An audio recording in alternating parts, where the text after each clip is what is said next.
Indonesia merupakan negara kepulauan yang memiliki banyak pantai. Oleh karena itu, tak heran jika kita sering melihat hutan mangrove di sebagian besar pantai Indonesia. Hutan mangrove inilah yang sekarang dimanfaatkan sebagai tempat belajar, contohnya penelitian. Nah, salah satunya hutan Tamok Mangrove Bay. Hutan Tamok Mangrove Bay terletak di lingkungan Tamok, Kabupaten Majene, Provinsi Sulawesi Barat. Tamok Mangrove Bay memiliki jarak sekitar 4 km dari kampus kami, yaitu Universitas Sulawesi Barat. Nah, untuk mengetahui lebih dalam tentang mangrove, kami akan mengajak kalian semua ke Tamok Mangrove Bay untuk mengetahui jenis-jenis, ciri-ciri, fungsi, cara reproduksi, serta penanamannya.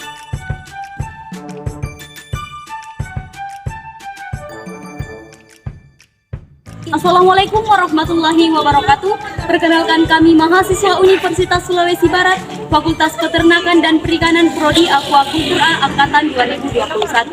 Sebelumnya kami ucapkan terima kasih kepada Bapak dosen pengampu mata kuliah Ekologi Perairan, Bapak Andi Arham Adjo SKL MSI, atas kesempatan yang diberikan kepada kelompok kami untuk menyelesaikan tugas video edukasi ekosistem mangrove yang berada di lingkungan Tamok, Kelurahan Baurung, Kabupaten Majene. Ada pepatah yang mengatakan tak kenal maka tak sayang. Maka dari itu ada baiknya kalian mengetahui saya dan siapa teman-teman saya. Perkenalkan, nama saya Lisa Andriani dengan NIM G022101 dan teman di sebelah kanan saya Bayu Samudra, NIM G022109. Saya Hasria, NIM G022113. Saya Ivayanti dengan NIM G022111. Dan saya atas nama Muhammad Amri Frenan dengan NIM G02210003. Nah, dari video pengenalan tadi, selanjutnya kalian akan melihat video edukasi ekosistem mangrove yang berada di lingkungan Tamok. Check it out!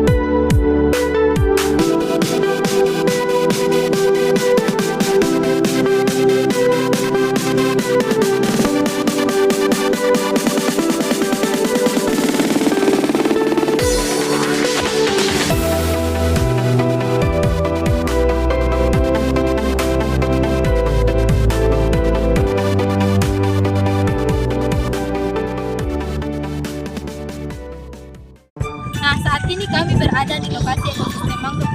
Sebelum kalian mengetahui lebih dalam lagi apa itu mangrove, ada baiknya kalian mengetahui pengertian mangrove itu sendiri. Mangrove merupakan tumbuhan yang hidup di daerah air payau yang dipengaruhi oleh pasang surut air laut dan bertoleransi yang luas terhadap salinitas. Adapun jenis mangrove yang ada di samping saya yaitu jenis Rhizophora stylosa dengan bentuk akar yaitu akar tunjang. Adapun ciri-ciri khusus Rhizophora stylosa yaitu daunnya berkulit dan berbintik teratur di lapisan bawah, ganggang daun berwarna hijau, panjang ganggang 1-3,5 cm dan mempunyai pinak daun dengan panjang 4-6 cm. Bunga, ganggang kepala bunga seperti sagak, biseksual dan masing-masing menempel pada ganggang individu yang panjangnya 2,5-5 cm. Letak bunga tersebar di ketiak daun, formasi bunganya berkelompok 8-16 bunga per kelompok. Buah, panjang buah berkisar 2,5-4 cm, berbentuk seperti buah pir, berwarna coklat dan berisi 1 biji fertil. Hipokotil silindris, berbintil agak halus. Akarnya berbentuk tunjang. Baik, selanjutnya itu ada fungsi ekologi dari hutan mangrove. Yang pertama, sebagai penghasil oksigen terbesar. Yang kedua, sebagai penyerap karbon dioksida. Yang ketiga, mengurangi pemanasan global. Dan yang keempat, penyaring sedimen. Serta yang terakhir, sebagai habitat hewan, baik itu hewan darat maupun hewan laut. Nah, adapun contoh dari hewan darat yaitu laba-laba.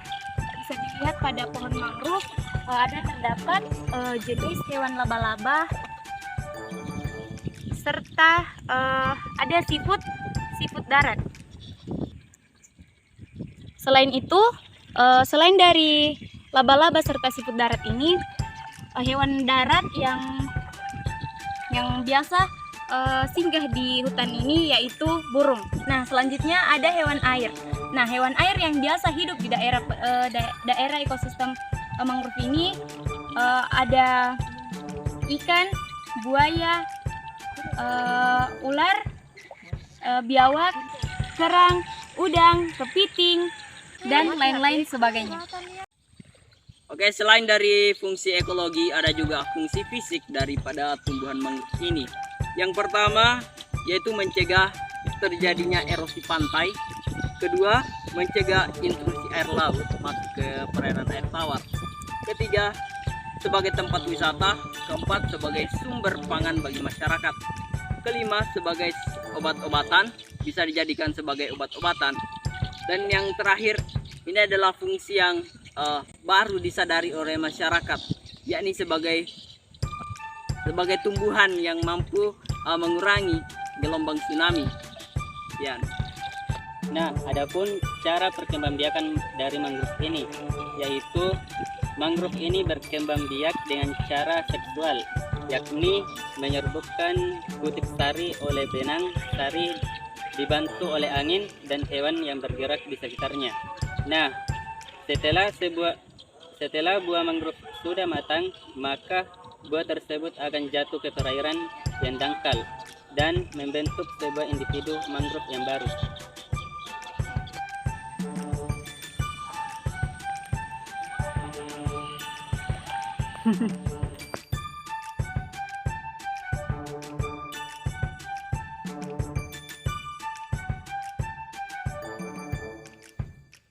Selanjutnya, kita masuk ke dalam proses pelestarian tumbuhan mangrove.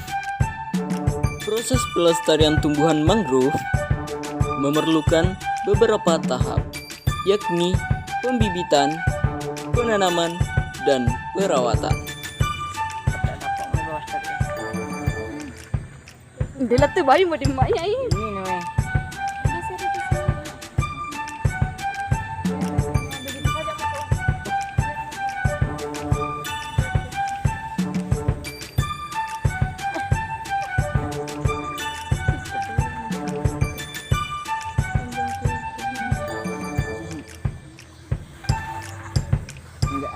Ya bagi-bagi sembako, bagi-bagi harga Tuhan. Harum di.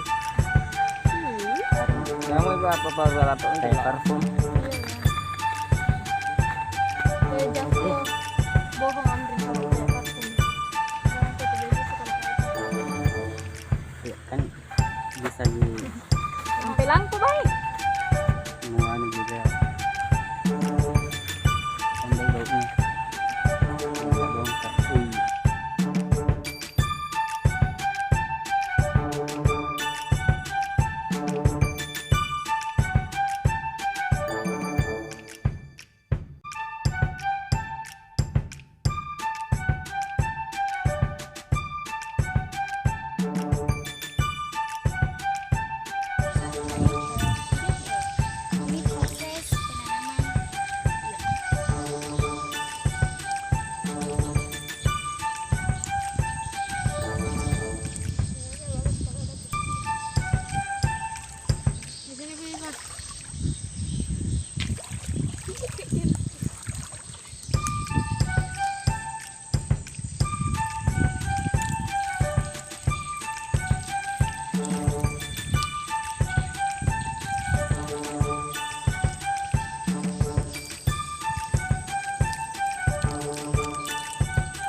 Itulah tadi video edukasi dari kelompok kami. Kalau jalan menginjak bumi, kalau terbang menginjak awan. Sekian dari kami, ayo semua tepuk tangan. Assalamualaikum warahmatullahi wabarakatuh.